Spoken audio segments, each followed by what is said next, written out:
Minister Gould, you're aware the Elections Act has had a fake news sanction for 17 years, and yet your government last year took this a step further. It arranged a contract with a third party through the Department of Canadian Heritage called the Public Policy Forum that, with subsidies, proposed to, in its words, expose in real time disinformation in digital media. No follow-up, but two questions for you now.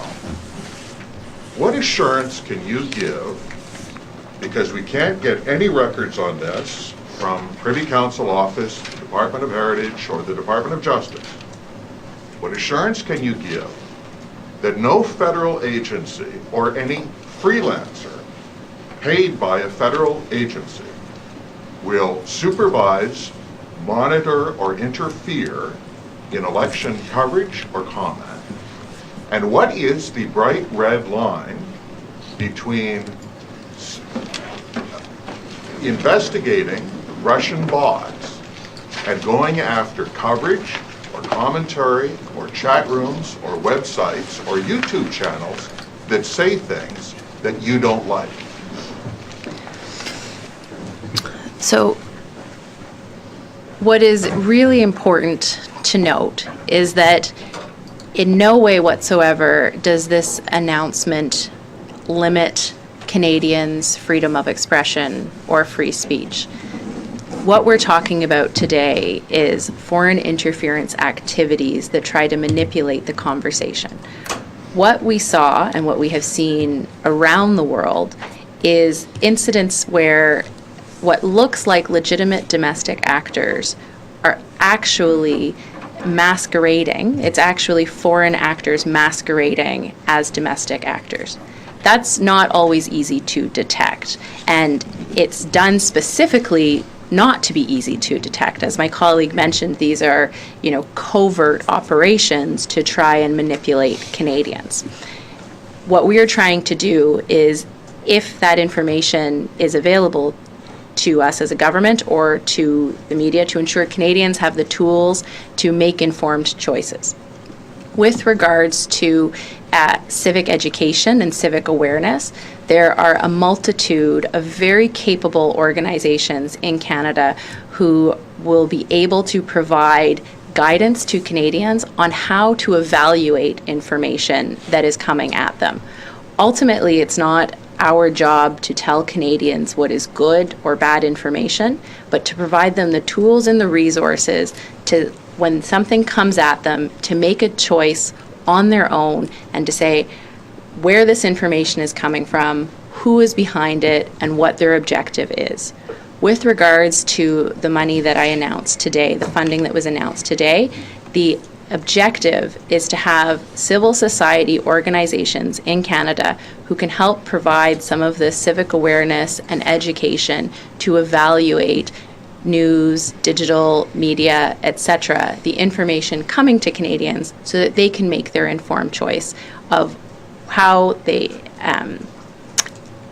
ingest this information and how they share it or not. So I just want to be sure I grasp this. You can't constitutionally affect a free press or free speech. You're telling me that you're going to pay some organization, presumably the Policy Forum, to rate the accuracy of digital media in an election year, and no one finds that creepy. I'm actually not telling you that. What I'm saying is that we are providing funding for civic education and awareness to help with media and digital literacy.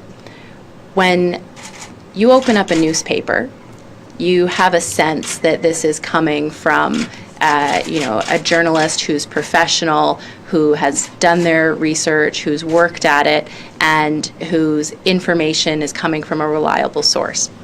Of course, depending on which newspaper that is, you have a sense of where that information is coming from. When you go onto a social media platform and you see a meme or you see a story, if it's being shared by a friend or a cousin or someone trusted, you may implicitly share that information because it's coming from a trusted source. What we think is important, and what Canadians, I believe, think is important, is to understand where that information is coming from and to have at their disposal the tools and information to be able to assess that information critically, to assess its validity, to assess the source, and then to make their own decision about how they use that information. That's what I think is important. Mr. Gould, you touched on this, so I think perhaps you anticipated the question being raised either by some parties or by reporters. You mentioned that this isn't about refereeing the next election, but how do you anticipate or how can you envision a balance between denouncing disinformation and what some would call political spin, where quite often any of the parties use information that is a little false, very false, to make political gain? How can you explain that balance so that people aren't worried about what this might do? Of course, an election period is a period of heightened information and heightened discourse that's going on, and it's incredibly important and vital to our democracy to ensure that the space for legitimate domestic discourse takes place. That's where the protocol would only be enacted at a very high threshold if there is evidence that foreign interference is at a moment where a free and fair election could be called into question. That's why we have engaged with the political parties. We've met half a dozen times so far and will continue to do so. It's why political parties' leaders will have, and their officials of their choosing will have, security clearance to ensure that we're building confidence into the process. They will be alerted before a public announcement. But also importantly is that they also have a direct line to CSE should they want to seek advice or should they raise something on their own. The important part is that we're announcing this today to continue to build confidence and trust into the process so that hopefully if something arises, all implicated stakeholders will have trust in the process. But with all due respect, your officials, or the officials during the briefing recognize that it could be domestic disinformation. So it's not just foreign actors. And where is the line between a domestic actor doing misinformation for political gain and a domestic actor doing disinformation? You mentioned interfering with the election. Well, memes denouncing some politicians or capsules saying certain things about immigrants can affect an election because it can sway someone's opinion. So where is the line, and what do you say to people who worry that you're policing some information and not others? So legitimate domestic discourse is, of course, something to be encouraged. And I appreciate that during an election and during a writ period, this is heightened. When it comes to doing things lawfully, that is, of course, to be encouraged. If there is a coordinated attempt to undermine the system breaking the Canada Elections Act, that is something that Elections Canada, the Commissioner of Canada Elections, and the RCMP would be seized with. Karina Roman, CBC. Another Karina. Yeah, another Karina. Spelled the same way, too. I wanted to get back to the social media for a second. You did say that they have a lot of work to do ahead of them, and I think they're notorious for not really being receptive to change or receptive to governments telling them what they like. So I wanted to hear from you in your discussions with them what their response has been so far, not just concretely, but do they seem open to what you're looking for?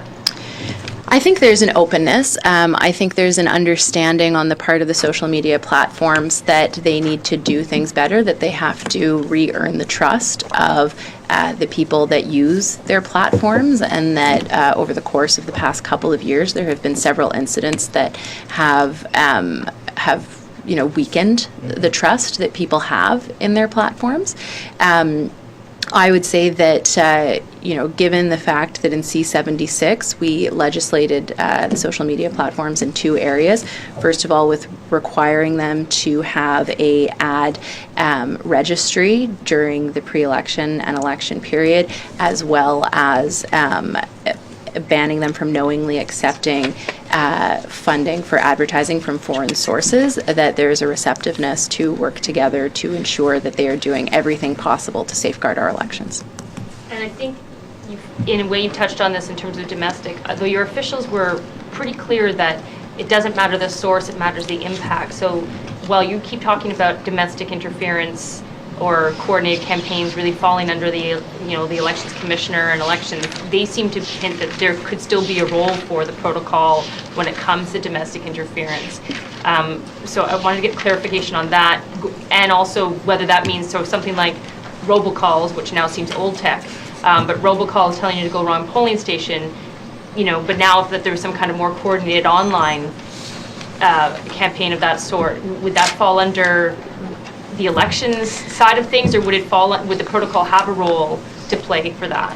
So I think where sometimes it's tricky with regards to cyber attacks is that you may know that there is something going on, but it's difficult to attribute where that's coming from initially. And one of the things that I would say is that as a world, we've learned a lot more about how cyber attacks happen over the past 2.5 years.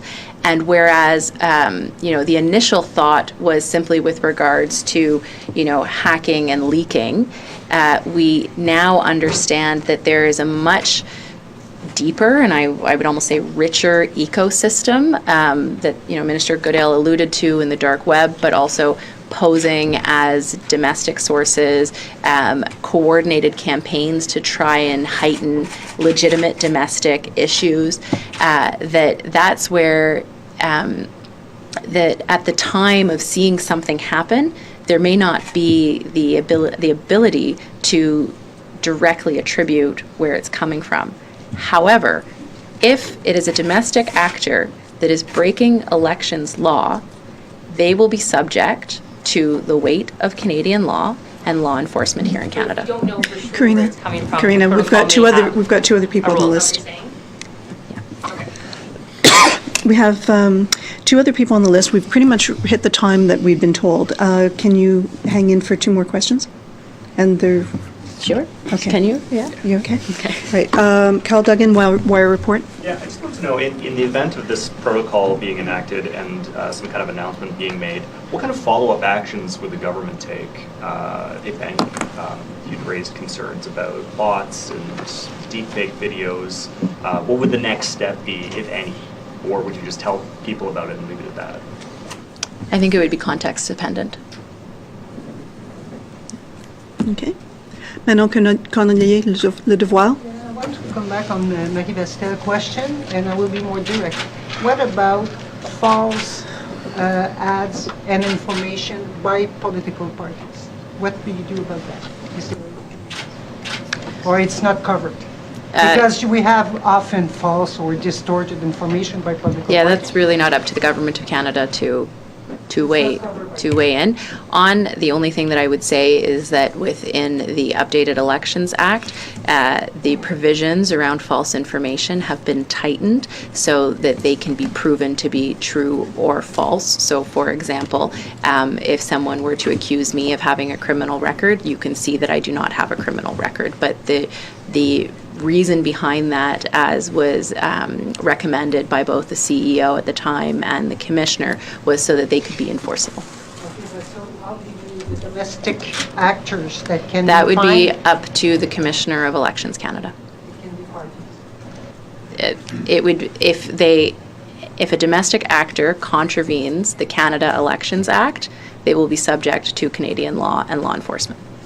Okay, I think we've pretty much run. Yes, Mr. If the social media companies won't agree to what you want, will you take steps to compel them? Because they have been fairly intransigent on a lot of these issues globally, because the verb you keep using is expecting them to cooperate. are you prepared to compel or legislate or require them to cooperate? So I think as you would have seen in C-76, we did legislate them to do two things, and we will continue to have conversations with them, and I expect that they will follow. Will they be compelled to report suspicious activity to your committee during the campaign? Like they might detect it through their algorithms and their securities before you might. Are they going to be compelled So to they report have it? ongoing relationships, and one of the expectations is to ensure that they are open in communicating. I'm going to exercise the moderator's prerogative to ask one small question. Facebook just, for example, broke the ProPublica Facebook ad collector tool, and they changed things to actually thwart people trying to